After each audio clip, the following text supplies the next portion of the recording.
Fat Leads, how are you doing? So excited about episode 4 of the podcast. I had Andrea Lowell as a guest, and Andrea is a certified raw food nutritionist, a personal trainer. She co-hosts the Mr. Skin podcast. She's an actress. She's so I can keep on going. So many accolades, and she was gracious enough to come join me on the podcast. Please follow her on Instagram, Superfit by Andrea. Her Twitter handle is the real Andrea Lowell, and her website is Superfit by Andrea. If you let her know that you heard about her website from the Fat Boy Jiu Jitsu podcast, she's uh, going to hook you guys up with a special deal. I don't know what it is. Follow her, check out her website, and I hope you guys enjoy this podcast. Let me know what you liked, what you didn't Welcome, like, Fat Leads, and thank you for enjoy. listening to this episode of the Fat Boy Podcast. This episode's very special. I have a very special guest that was willing to come on the Fat Boy Podcast. She is the former host of the Playboy Radio Morning Show, Playboy Playmate, actress, current co-host of the Mr. Skin podcast, fitness model, and raw food nutritionist, Andrea Lowell. Thank you, Andrea, for coming on today. Wow, that was quite the introduction, Juan. Thank you so much for having me on the podcast. I do have to clear up one little issue, though, because if I don't, the Playmates and the Bunnies and the Mansion are going to kill me. I'm not actually a Playboy Playmate, and I know that information is out there. Oh, And there's a lot of people who believe I am, but I've never been a centerfold, but I have done 29 Playboy special edition pictorials plus two covers that I know of. So that's why there's the bad information out there. So well, I just had to stand put that out corrected. there in case a bunny's listening. I don't want them to get upset. Yeah, So, Playboy takes it pretty seriously. oh, So I can thanks for having me imagine. on. No, thank you for coming on. Thank you for agreeing to this. I don't know how. This is. I'm very lucky that you decided to do Well, this. you know, your vibe attracts your tribe, and you and I, seem to have found each other by some sort of bigger gravitational force. And Probably here we me are. being the force You're the itself. bigger gravitational. Wow. So I think we kind of got hooked up because potentially the Joey Diaz podcast. Yes, yes, yes. I love Yes. listening to Joey. Excellent. Yes. Yeah. Listen to cool Big fan people, of his meeting and each other, and so that's how it's just magic happens. So thanks for having me. No, like I said, thank you for coming on. And I wanted to ask you off off the cuff because Hmm. I don't know the difference between the raw diet or Okay. a traditional like vegan or vegetarian diet. Okay. So a vegetarian diet is one that includes, well, it excludes meat, Hmm. poultry, but could include, not always, but could include eggs, could include yogurt, milk, cheese, whatever. A vegan diet is absolutely no animal products at all. So we're talking no milk, no honey, nothing. And now a raw diet, there's so many different types of raw diets, and they kind of get lumped in uh, or misunderstood because there's some really famous kind of raw food people out there on social media, like Fully Raw Christina, for example. She's a very famous raw foodist, but she's a fruitarian.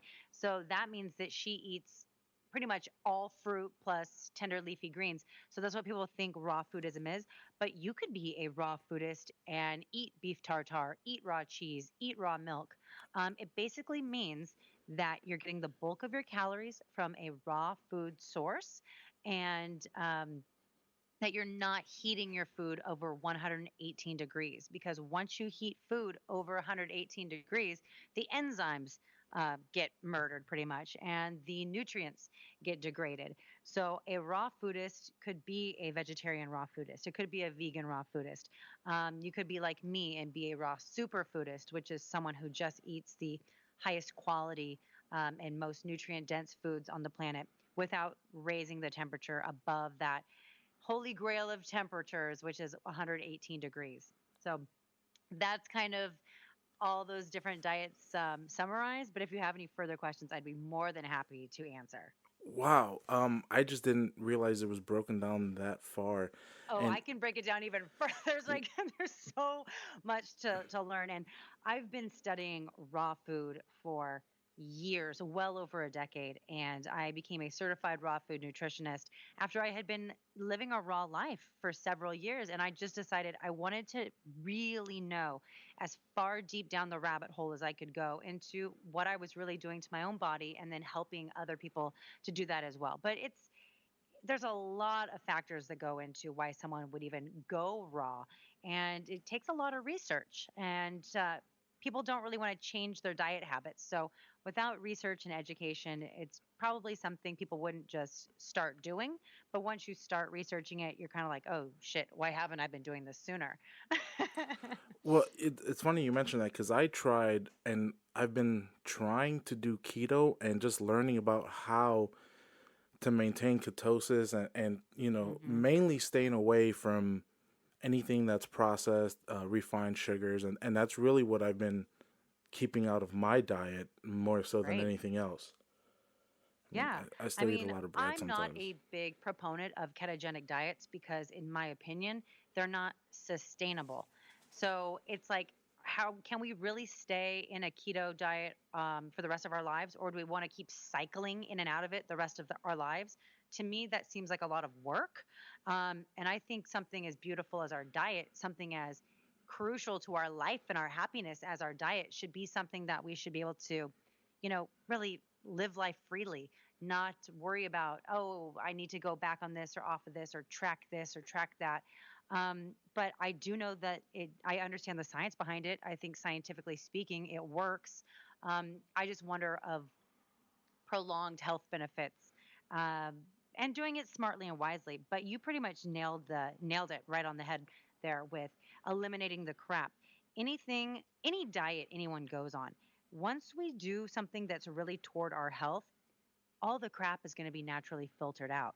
So I'm happy with the fact that you have cut out refined sugars and the processed junk by doing keto. I just wonder if it's something that you feel you might be able to sustain forever, or how you're doing it. Oh, definitely not sustaining keto at all. I'll still eat rice, and I'm not. I try. I like the science, but it's so Yeah, the hard. science is And dope, bread but is can't so do it. delicious. Yes. Bread and rice is Yes. so delicious. So but I do zucchini pasta with Right. turkey meat sauce, Hmm. and I use zucchini a lot as pasta. But Right. but there's still sometimes where I'll eat bread, and I know it, and It's so funny that we take such shame in eating bread. It's like, so one, how much do you weigh? I am 342 pounds, and I'm very proud of that. Solely because a couple months ago You I was should be. You look good. 385. Hmm. So that's a lot of weight and not a lot of time. No, But I ask because you being 342 currently today and me being like 115 today, we, no matter who we are, no matter what our lifestyle is, no matter what our diet is, we have this shame and guilt over wanting and eating bread. It's like, what in the you're fuck? absolutely right. And I think it's really because the food landscape that we're living in.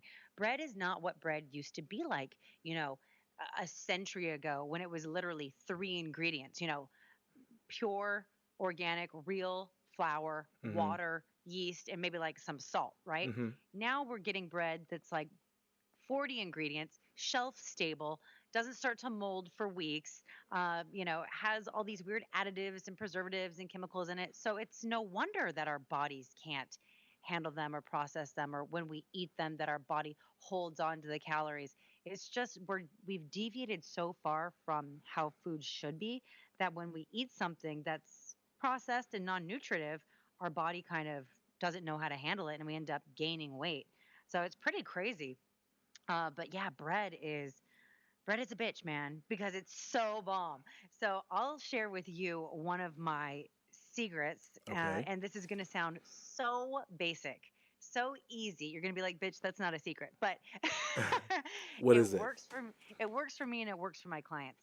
I too have a problem with bread. Mm-hmm. I have no self control over it. I'll buy a loaf and I'll tell myself time and time again, I'm going to have a piece. Then it's like, okay, I'll have two pieces, whatever. 5 minutes later, I'm going back to the kitchen and I'm toasting up two more pieces. And then I'm putting like different toppings on them. And then I'm like, fuck it. I already had four. Might as well have half the loaf. Then I'm like, fuck it, fuck it, fuck it. And it's gone in like a day or two.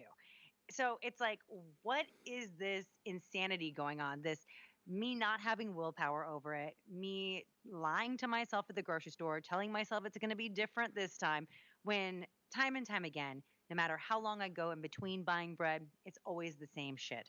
So I just don't buy it. And people are like, how is that a secret? Because it's really hard for people to not buy it. But it's easier to say no at the grocery store than to say no when it's in your Staring at your kitchen. every day. Well, and that's Right. kind of so. I don't eat sweets or anything, and I won't Right. unless they're Hmm. in the house. And my Yes. wife right now, she's pregnant, and Wait, what do you mean your wife right now? You had another wife before? no, no, no. Well, as in right now, Teasing. so I'm giving her a pass with bringing in kind of ice creams and stuff like that because Yes. she is Yes. pregnant, and Oh, so you're so sweet. she's kind of well. The first in the during the first pregnancy, I gained 60 pounds. You gained 60 I pounds. gained 60 pounds, and part of it was we'd go out to eat, and she was like, oh, I want to eat this, this, and this, and she would Hmm. order like a meal or appetizer and a meal, Hmm. and halfway into the appetizer, she's like, oh well, I'm not gonna eat. I'm sick. I'm nauseous. And throughout the whole pregnancy, it was like this. And I was like, oh well, I'm paying for this shit. Let me eat it. And I would eat the appetizer, eat my meal and her meal, just so she Totally. wouldn't feel bad. And yeah, I gained 60 pounds during her first pregnancy. So I told her this time, I'm like, this is not gonna work out that way because Right. I can't be going into 400 pounds, and that's No, unhealthy. right. Absolutely. Because you want to be the best dad you can be possible. And if you want to keep the healthiest life and lifestyle, be able to keep up with your kids, you gotta keep it tight, keep it right. And I'm so happy to hear that you've lost such an incredible amount of weight in such a short time and that you do have questions because I feel if we ever stop researching our diet, we're fools. It's like science is always evolving. And there is science and there is data to back up almost everything. But then we have to go beyond that. Who's funding these studies? Hmm. Is there someone to gain monetarily from this? And it trickles down to all kind of areas of medicine and science. So we really have to be diligent about figuring out what really we're doing to our bodies because we only got one shot in this body. And so we need to do our best to make it right. So how far along is she into this pregnancy? We're doing August, about August 9th. So, Okay. And you're losing right now. and I'm losing, and I'm That's steadily losing. fantastic. So that's a plus. Yeah, absolutely. And I can But hear you go back to smiling. your point. When it's out of the house, the bad food, I don't really crave it. But it's when it's not in the house, your willpower, you have to be stronger to Yeah. to overcome. Hmm. And like there are people who do have incredible willpower. I am not one of those people. So instead of torturing myself, feeling shame or having a guilt trip over my lack of willpower that I'm very much aware of, I'm just going to stop putting myself in that position by just not buying it. And I used to have a problem with those dark chocolate covered power berries that they sell at Trader Joe's. Hmm. And they also have like a Brookside variety. It's actually the same thing, just different packaging at like Costco. And they'd always be right at the checkout Oh, of those Trader acai Joe's. berries And if taste you're so good. listening from an area where you don't have a Trader Joe's is just a market we have. Um, and I'd always tell myself, I'm going to have two, I'm going to have three, I'm going to have a handful. And I'd always eat the whole bag within 2 days. So I just stopped buying them. And at first, it was kind of torturous. I would stand there at the checkout, the person in front of me taking forever. And I'm just staring at them. And I'm like, should I do it? Should I do it? Should I do it? And I ultimately chose no. And after saying no a couple of times, whether it be bread, whether it be power berries, whether it be this, that, or the other, eventually you kind of just stop seeing it and that obsession leaves and you now feel so much better because you're not putting crap into your body and being dragged down by the toxins and the pollutants and all this other fake sugar bullshit. So once you start feeling better, you don't even want to eat that crap. So saying no at the grocery store is definitely something I recommend to, I would say 95% of my clients. There's only that 5% of my either training clients or nutrition clients who really have no problem at all with something. And a lot of people are like, well, I don't have a problem. Well, let's think. Is it cookies? Is it cake? Is it alcohol? Is it pizza? Is there something where when you tell yourself you're just going to have a bite, you can't have more? And it's not always food. People can obsess over anything. So I think kind of practicing that principle of just not allowing it at all, letting it trickle down into other areas of our lives actually leads to a more kind of well-rounded mental, spiritual, emotional health. That's it's incredible, and I wish it upon everyone. But it's a journey for sure. So, do you have any other problem foods you need me to help you say no to, Juan? It's not problem foods. It's, I used to have a problem mentality, really, and it was okay, Got you. so I'm not going to do this. I won't eat this. I won't eat this. And if I make it through that, I can Hmm. eat this. So the Yeah, problem the was multi-core. rewarding myself with food Yeah, and using that as motivation. And it's not easy to change that, especially when that's what you're used to. But I think that has absolutely. helped me a lot. But yeah, the fact that you've already identified that you know that you're doing this, abstinence from certain things and you're not eating them, you're getting results, and then your reward is eating like shit. The fact that you've already identified that means you're already on the road to success because so many people get trapped in that cycle and aren't even aware of it. And we'll be doing a nutritional consultation and I'll be taking notes and I clearly identify it and I write it down and circle it. And they're like, what are you talking about? Like people can be in total denial.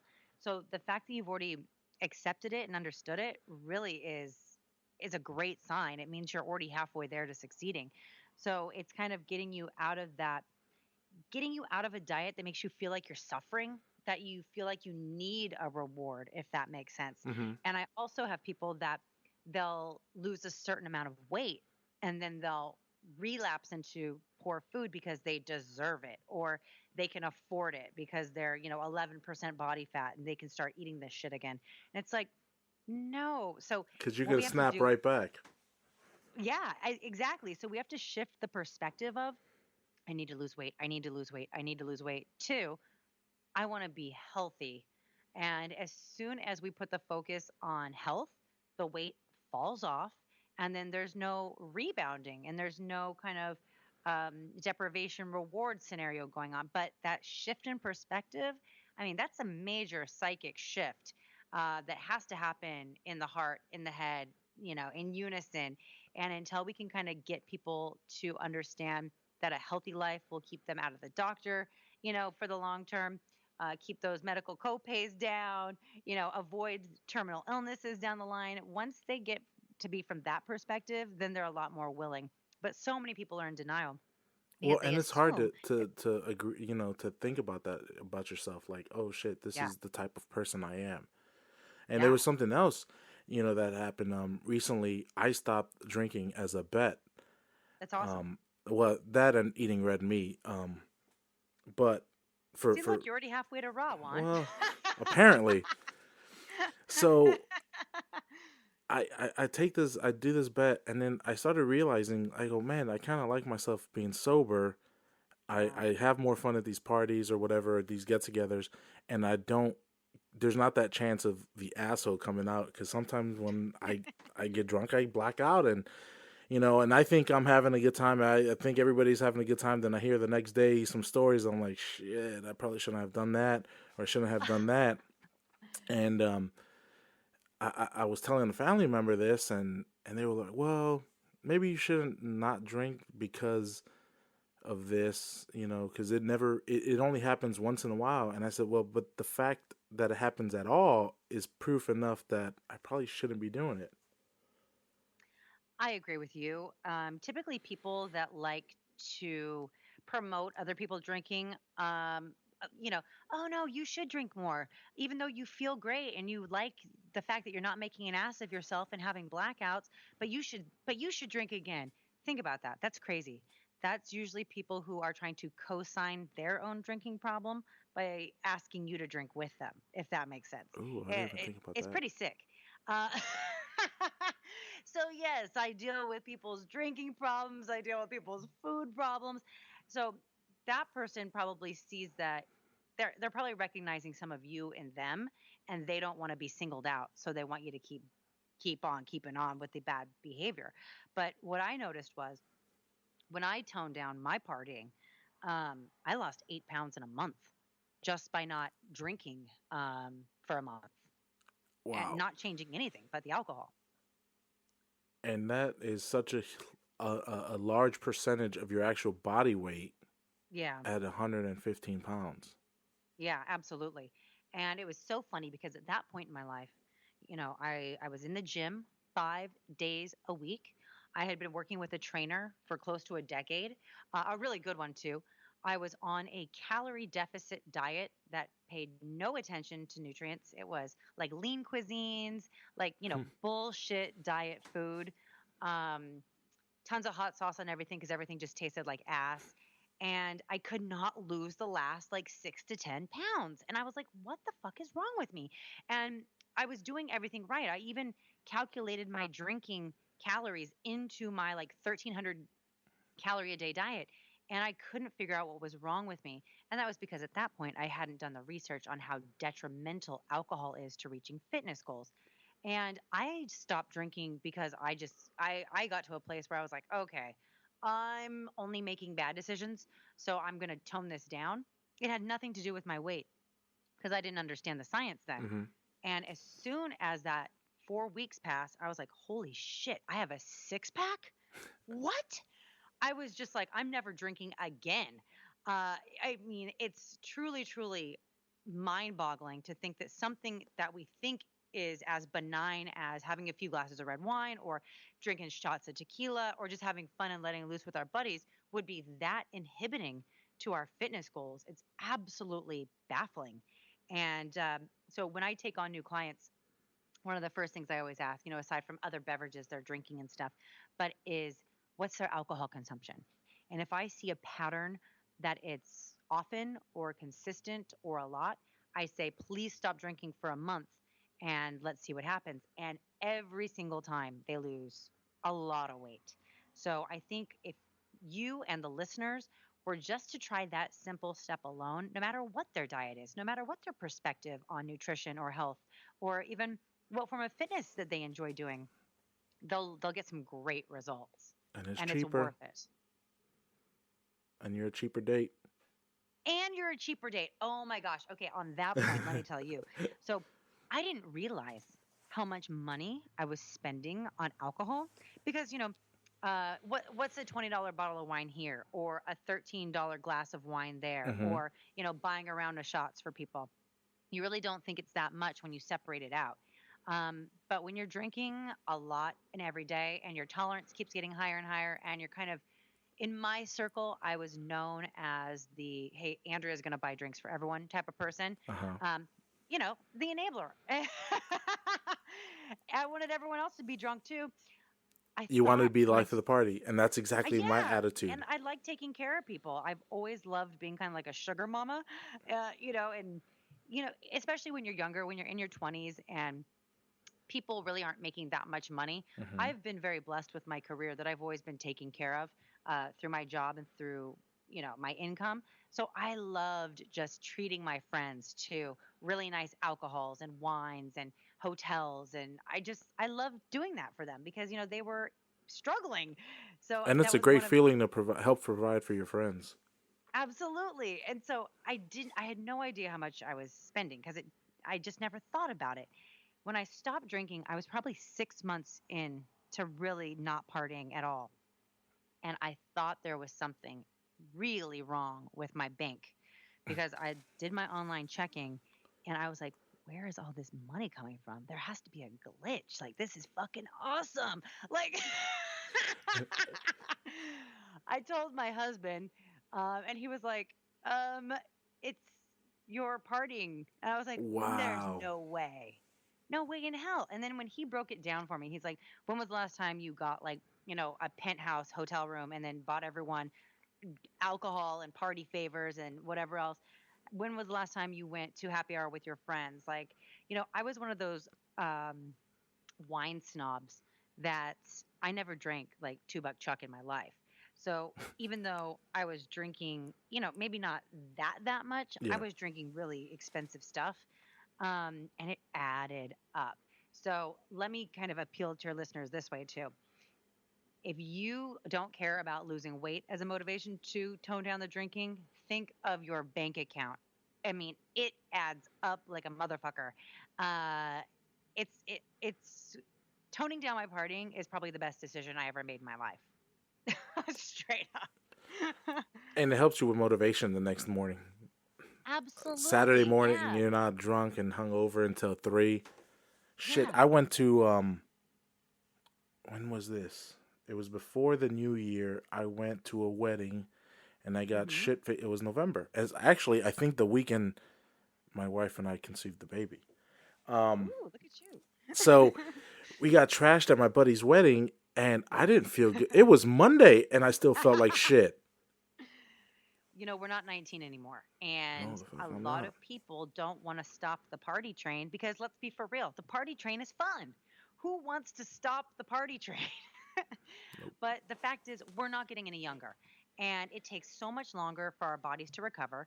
And we're putting our body through so much stress that we don't realize until we do start getting older rather. And it takes us longer to recover. And we feel like total shit. And there's nothing we can do to alleviate that. So then a lot of times we'll self-medicate from a hangover and we'll go to a diner, let's say, and order the greasiest, nastiest thing in order to make that hangover feel better. But then we're just continuing that cycle of drinking, bad eating, guilt, shame, trying to undo it. Maybe we're going to do a detox diet or go super ketogenic for a while or try to do a raw food cleanse or this or that. And then we just keep perpetuating this cycle. So I think what I'm really kind of taking away the most from this, for me personally, is for people to really figure out and isolate what is that one damn thing that keeps tripping you up. I know for me, it was partying for sure. So I think if people can really take a step back and look and see what that one trigger is that keeps just messing them up and kind of leading to a downward spiral, and then that perpetual cycle, they're really going to find some great relief by just identifying what these issues are. But it takes a lot of balls to look at yourself and to scrutinize yourself. And to tell yourself Um, that you've been doing this wrong for a long time. yeah, it's a tough pill to swallow. It really, really is.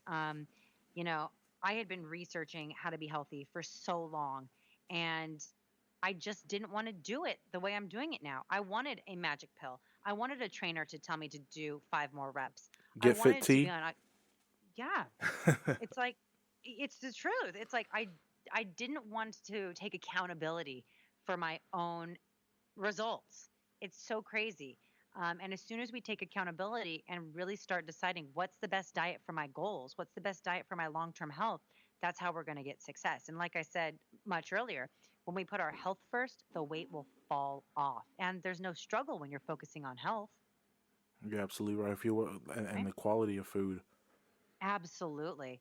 Yeah, the quality of food is so important. And Americans, but I know people all over the world because I have international clients as well.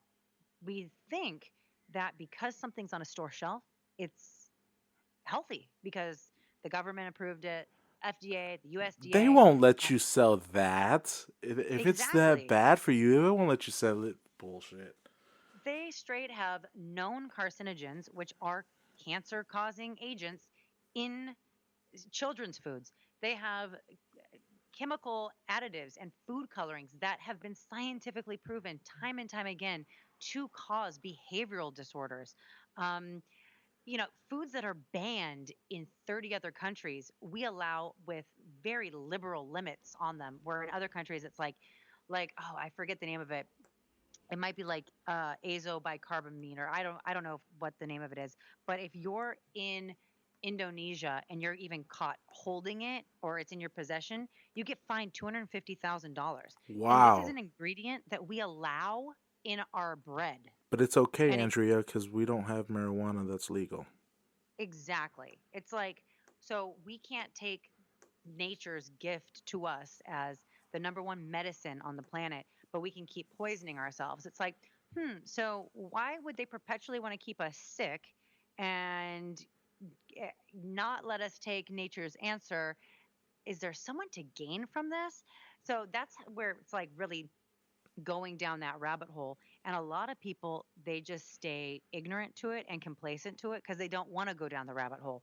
Because if you realize that you've been lied to and that everything you think you believe is wrong, you have to change everything. Hmm. And people don't want to change. But I will say, I started my nosedive into, I guess you could call it conspiracy. Um, Back in 2007, and I never looked back. I just kept going, and I didn't lead with fear. It was terrifying to find out that everything is not for us. Everything's kind of against us. But you can either have two choices. You can be scared and not do shit, or you can empower yourself with knowledge and take the best choices to circumnavigate the bullshit And I think, straight up. but I think another issue is the fact that a lot of people, myself included, we come Hmm. from middle class families or lower middle class families, Hmm. and it's so much cheaper to buy shit food. Absolutely. And it's designed that way. Why would a cheeseburger be cheaper than a fucking salad Hmm. at McDonald's, for example? And by the way, I've been McDonald's sober since 2005. They can kiss my motherfucking ass. I won't give them a cent of my money. They are such a horrific company.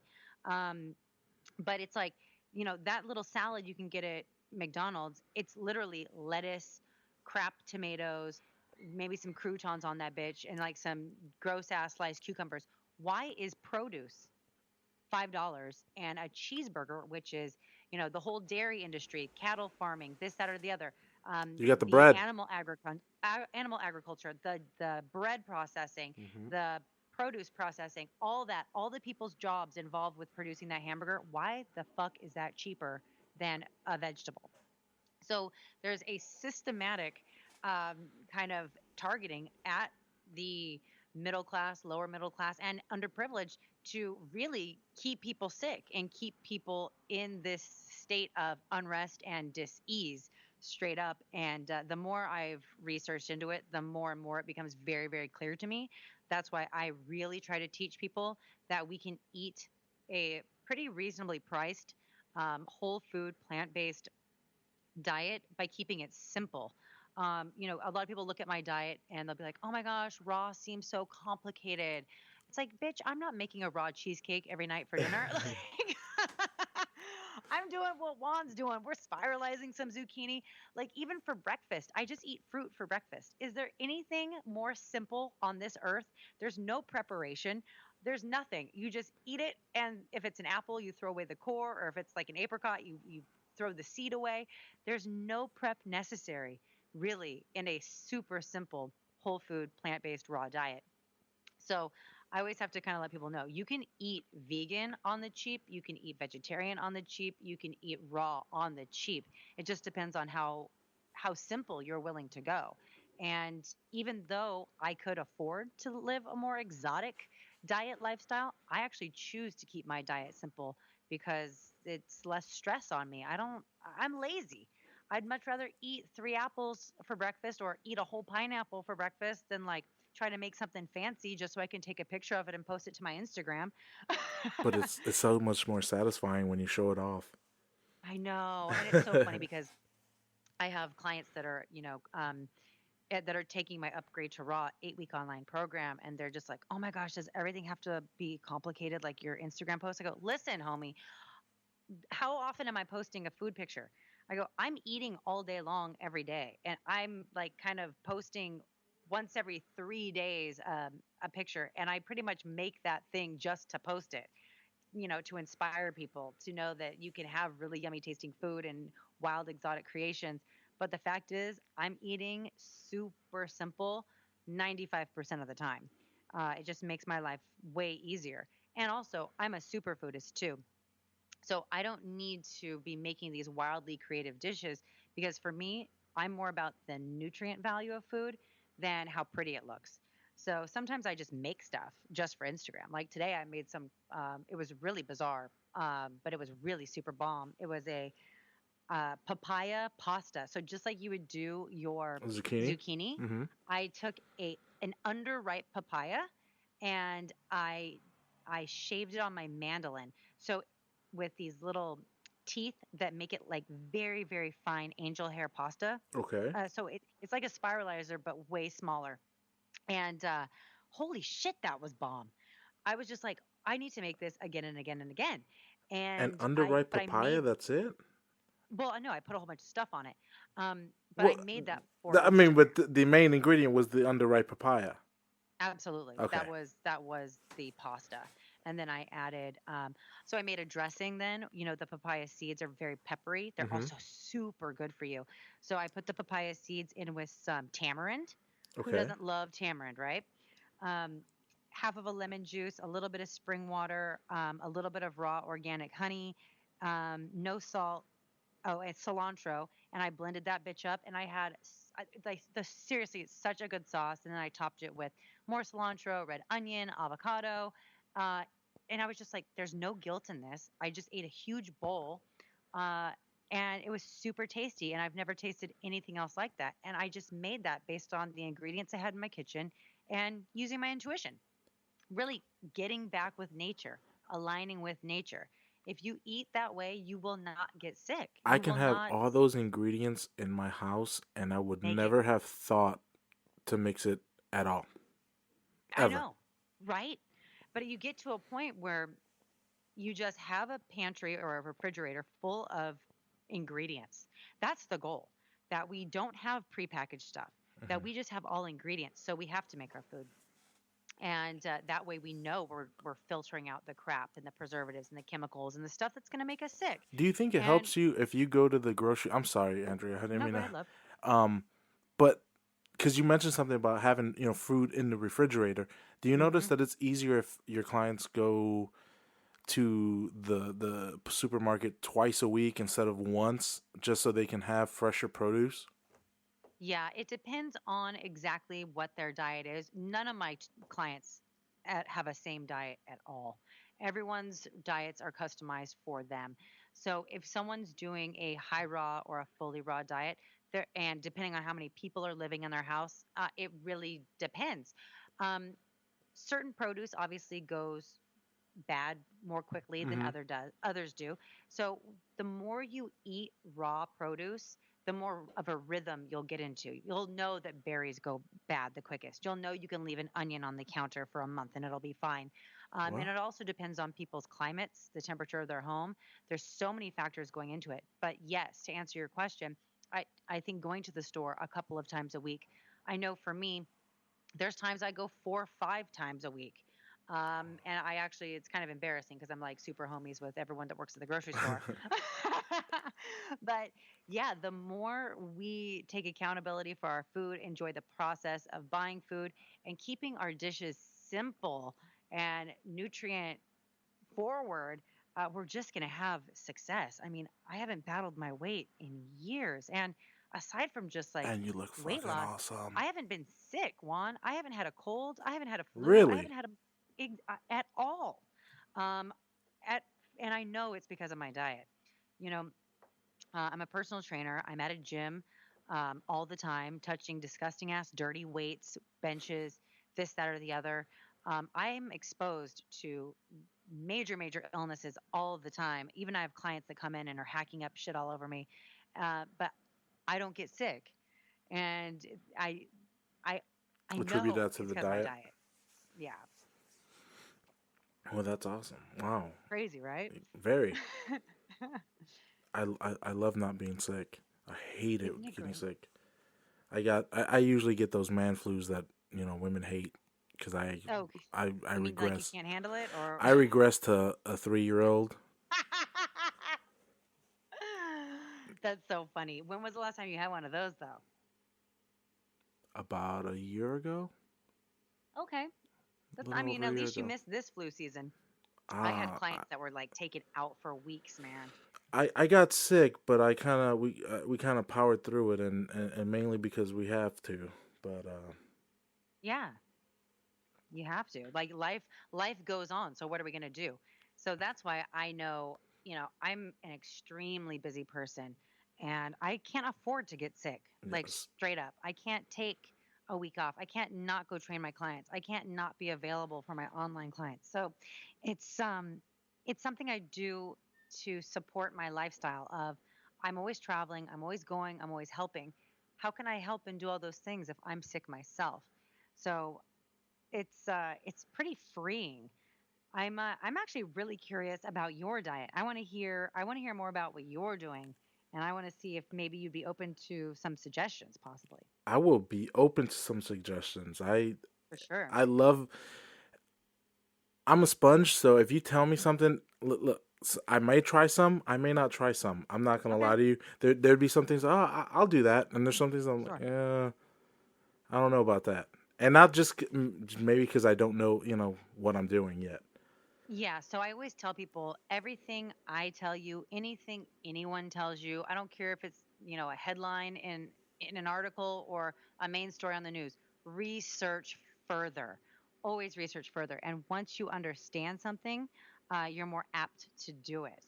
So I would start by asking you, what's your goal before I even find out what you're really doing? What is your ultimate goal? My ultimate goal is not to be not to be morbidly obese, and at being at Hmm. 342, that's what I am, and it's hard pill to swallow, and Yeah. it's hard to tell people that because I don't feel morbidly obese, but I am, and Hmm. so my real goal is to get out of there, to be in the 200s, and when I mean 200, like 250, if I was 250, or when I get to 250, Yes, and not that's how not we do say, it. Win. and I'm not gonna say I'm gonna stop there or anything, but that's that's where I kind of want to be at. I think that, and maybe a size 38 waist. Oh, I'll be fucking killing it. That would be awesome. So, as far as your fitness goes, obviously, Fat Boy Jiu Jitsu, how often are you working out? So I'm doing jujitsu, and I haven't. I actually went to a class 2 nights ago, and I hadn't been for about 3 weeks. I recently Mm. moved to from Orlando to a small outside city called Fort Myers. It's where Okay. happiness goes to die. Um, but there's a great group of guys, and they do jujitsu, and it's a smaller school. And with me in the process of switching jobs and moving back, I just haven't had given jujitsu enough time recently. I totally get that. But Yeah, I still every day I do some. I have a little garage gym I call the Fat Boys Lunchbox, love it. and so I have a rower, and I have I want to say about 360 pounds of just bumper plates, Oh, and so I excellent. make up some stuff. I've been doing a lot of Russian twists lately, um, Okay.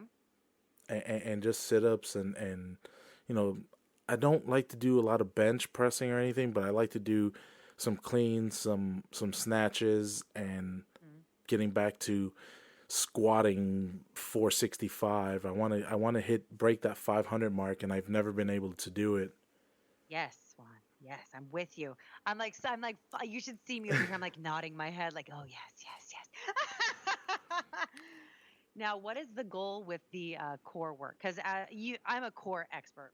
When people come to see me for personal training, they want abs like mine, or they want their butt bigger without making their thighs bigger, or they're a guy who wants to improve their lifting um, by getting just a stronger body and getting the body working synergistically, so that the abs can assist with heavy lifting. So, what is your real motivation for doing the twists and the sit ups? So the core workout is just so when I'm doing jujitsu, if I am sitting on my butt or in half guard, I can kind of pull myself up. And in jujitsu, you have to use your core, engage your core to kind of be Yeah, holding yourself up, because right. otherwise, it's so hard to make sure that you have one hand planted, and using your one hand to hold your upper body weight, if your body can do it, then you can have a free hand to do something else.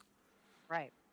And that's No, it the makes a lot of sense, but I doubt that sit-ups are going to be helping you do that. oh I no, yeah, definitely that's think I don't think so. That's just more to do something got than you. than And the. it's hard when you're home. It's like, what do I do? So Hmm. that's when we got to get creative. I would love to see you do some dragging with those plates that you have because you have so many.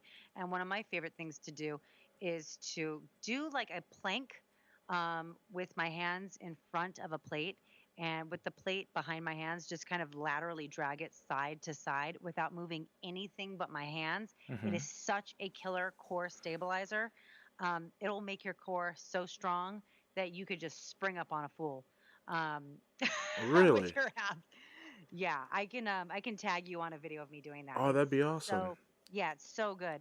And yeah, if anyone wants to follow any of my The fitness real or health Andrea stuff, Lowell. Superfit by Andrea is my Oh, super Instagram. fit. Yes. But yeah, I love what you're doing. I think, you know, I would love to see you squat more. I'd love to see you deadlift. I think, benching's overrated. It You've heard me is. on other podcasts. I like the functional training more. So Hmm. I'm a bigger fan of push-ups and plyo push-ups than I am of benching straight up. So I actually been staying away from push-ups. I had a scaphoidectomy, a scaphoid bone removed out of my wrist, Ooh. and they put a plate. Actually, it's probably somewhere on my Instagram. I can tag you in there. And I have a plate, so I have a plate in my wrist. My mobility is shit in that wrist, and I've been trying to.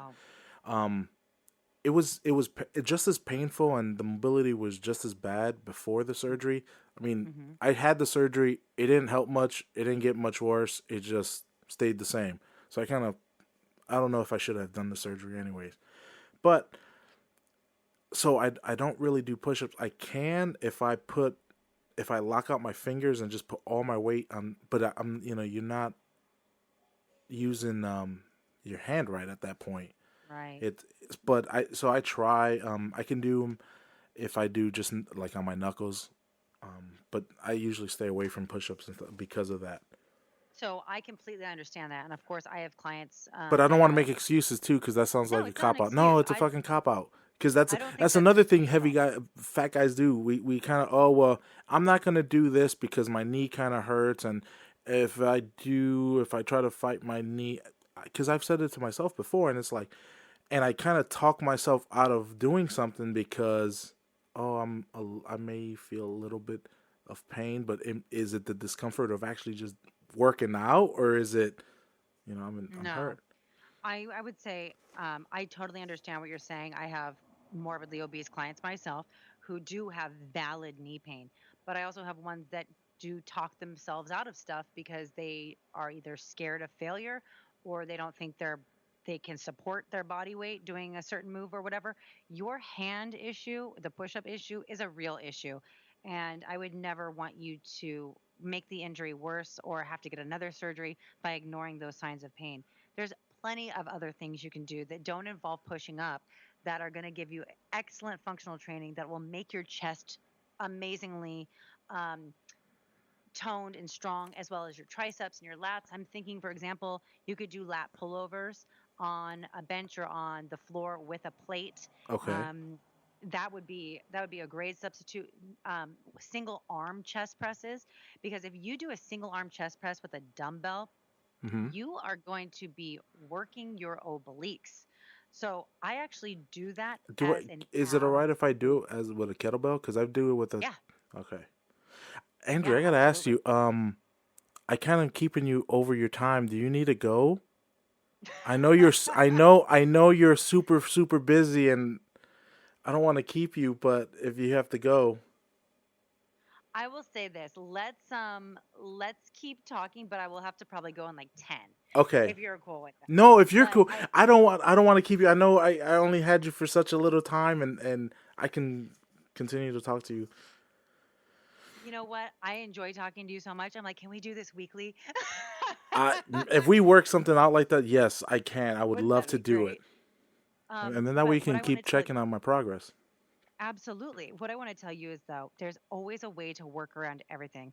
So if you have a smart trainer or you have the natural intuition, um, go with that. And if you are ever working with someone and they're like, "Oh, you can't do a push up," okay, let's go work the legs. They're an idiot. They don't understand anatomy or physiology. Fire those motherfuckers and get someone else. Because there's so many ways to work around that. And you know what I was also thinking too for you when you were talking about sit ups and twisting and Hmm. being on the floor. Are you doing your Turkish get ups? I, no, I haven't That's been. a no. No, no. You know what? So, I have every intention of always doing it, and then I just don't. I go, man, those are fucking hard, and I don't they're do them. not So I'm hard. fucking, I'm a bitch. Sorry. So here's what I want you to do. This is going to be your homework. And Okay. we will do a check-in next week. Let's count on that. Okay. Because I want you to do just half Turkish get-ups. Don't even go up to the feet because I just want you to work on your core 100%. And even though the core will and the rest of the body will synergistically work together to propel you all the way up, I want you to just work on the first movement, which is pushing up to that arm. Okay. Um, so work on that and do 3 sets of like 10 of those, and I would love to hear your progress. That's gonna make your core ripped, I'm straight up. writing. I'm writing this down. Yes, 3 10 homework. Turkish get So yeah, ups. a lot of people think too like my online program or my lifestyle is just, oh, you're a raw foodist, you're not strong, you don't work out, you're just super spiritual. Yeah, I'm spiritual as fuck, straight up. I am like a hippy dippy trippy chick. Yeah, but I understand how important it is for me to maintain my strength. So when I'm older, one, I'm capable of doing the things I want to do, Hmm. travel, move shit, do things, and also not be a burden on other people. Uh, What have you seen so those grannies that been doing like bodybuilding and they're deadlifting like 225, and I mean there's someone's grandmother at like 80 deadlifting yes, 225, and I'm like that's fucking awesome. that is badass. And that shows you what we're capable of. So people who neglect the body because they're like, oh, it's so egotistical. It's like, no, we're actually human beings. And as part of our human experience here on this planet, we were given an incredible circumstance. We have tactility in our fingers. We can jump, we can kick, we can run, we can lift. Why would you not take advantage of all the things the human body is capable of and not see how far you can push yourself? It has And do it nothing to by do with exploring. ego. Yeah, it has nothing to do with ego. It has to do with how much you really respect yourself, Hmm. straight up. And it took me a kind of a long time to wrap myself around that. But I've come to terms like it's not egotistical to look fucking great. It's not egotistical to be able to lift heavy shit. Thank God. There are people who are very egotistical in the fitness industry, but it's not you and it's not me. You know what I'm It's saying? definitely not me. I mean, you can look at me and tell it's not me. I'm not Well, doing this. I'm doing this to hopefully motivate somebody, some other fat guy like myself, and say, hey, or even someone that's not as fat and just needs some motivation. Hey, if this really fat guy can do it, I can do it too. and the fact is, we're all in this together. No two people are going to be alike. Of course, there's going to be similar stories and people will be able to identify with each other.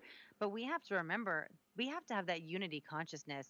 You and I, we don't even do the same thing. I don't do jujitsu, but you and I have You come could. together and we can share this kind of message of hope. Everyone can improve, and no matter what it is, whether it's diet, whether it's grocery shopping, whether it's getting more active, or like you've really shown me, even though you just moved, you just uprooted your whole life and the studio close to you is really small, you have still been able to maintain putting your fitness as a priority by doing what you can with what you have, letting no excuses take control of your life. So I'm like so proud of your ass. We're just And trying still. Every day's a struggle. I'll tell you that, Andrea. but you still do it though. You still do it. And people who say it's not a struggle or people who have never struggled, they're fucking liars. Really? You woke up perfect. You have no problems in your life. Your diet's always amazing. Hmm. You've always been happy with your stomach fat. Like really you like people need to keep it more real like you and I are keeping it. And I think the more real people there are out there doing things like you're doing, doing podcasts, letting people know you're not alone, letting people know, hey, we struggle too. Uh, it makes us more real and it makes them feel like they're part of this. Because when there's all these dumbass celebrities out there putting all these Photoshop pictures up or just showing their results, not showing the HCG they were taking, not showing the steroids they were taking, not showing The plastic the surgery they food had. they weren't eating, but just showing the results or the plastic surgery. Um, it gives people this wrong impression that it should be effortless and it should just be a piece of cake. But the fact is, that's not life. And there's not a And that's magic not pill. No tea's gonna do it. No, nothing. It's hard work and fuck no tea's gonna do that. And so I had to stop following a bunch of fitness accounts because they kept showing what their body looked like, but they didn't show what they were doing. And if you can't show me, if you're not here to help people get to your result, either you are not proud of your route of getting there, mhm. or two, you are just full of yourself so bad that you want to keep it all to yourself and just want likes. Neither of those two people do I want to Or you want follow. the money. Yeah, so I just stopped. I had to really dig deep into my own kind of consciousness and say, what when I'm looking at Instagram, what am I looking at? Because everything is programming. It's like, what am I programming my brain with? So I follow people like you and other people who are Thank you. that have humility, that are trying to help other people. Like what you're doing with your clothing line, with your gear line is absolutely phenomenal. And it's I just appreciate that. baffling to Thank me you. that it wasn't done sooner. And I'm just so grateful that there are people like you out there that are really trying to let the bigger collective of people know that you don't have to feel excluded because of your size. Like that's bullshit. And you're just tearing down those walls. Well, eating them too. you know but we've all been there and we've all had struggles. So I do want to let people know, if I came on here to talk to Juan. We connected on Instagram after I was a guest on Joey Coco Diaz's Yes. podcast, but I want people to know I am here to help. I know my purpose on this planet and in this life is to help other people find the freedom from health and weight struggles like I found. So please feel free to reach out to me. Follow her on I try to Instagram. I try to respond. It is Superfit Andrea, right? Superfit by By Andrea Andrea. dot That's what. com is my website. Superfit by Andrea is my fitness Instagram. And if anyone does decide to work with me that heard this podcast, mention it and I'll give you a significant discount. Ooh, that's awesome. Thank you. Thank you Wait, for. wait a minute. Did I just hear what I think I heard? Yeah, that's Yeah, because awesome. I I appreciate want that, to Andrea. help people. It's my purpose to help people. Obviously, I can't work for free, but if I could, I would. But I would love to help as many people as possible. And we don't have to agree on everything for you to have an open mind. And that's all I ask of my clients: just keep an open mind and trust the process. So, I really do want to talk to you next week. I want to hear how those Turkish We get will ups set that up.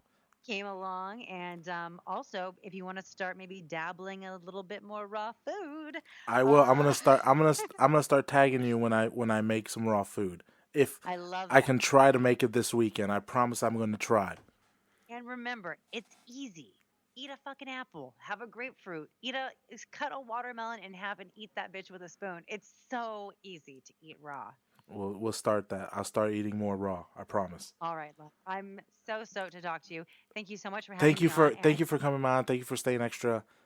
oh, Love you, no worries. Andrea. And enjoy the rest of your podcast. We'll talk soon. All right, bye. Bye bye.